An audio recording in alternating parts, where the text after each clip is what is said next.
بات کرنے کا کوئی فائدہ نہیں.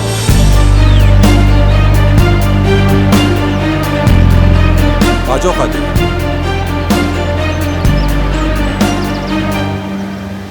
کیا لگتا ہے تمہیں یہ سب کر کے تم نے یہ جنگ جیت لی کیا؟ لیکن ایسا ہرگز نہیں ہے، کیونکہ ہر جگہ نتاشا کے فنگر پرنٹس موجود ہیں. جگہ جگہ دکھائی دے گی وہ تمہیں. کمال پر یقین نہیں کرنا.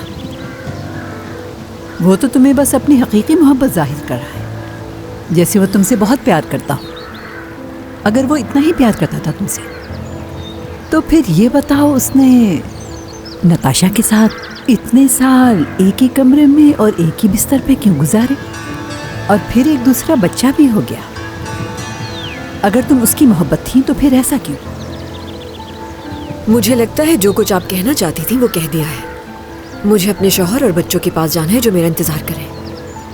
تم دونوں ایک ضرور ہو گئے ہو، مگر مجھے نہیں لگتا کہ تم اس کا خیال رکھ پاؤ گی. نتاشا جیسی عورت کو کبھی نہیں بھلایا جا سکتا، اور تم یہ بھی جانتی ہو کہ وہ ایک دفتر میں کام کرتے ہیں. کیا کیا چیزیں اگنور کرو گی؟ یہ سب کچھ اتنا آسان نہیں ہے، یاد رکھنا تم.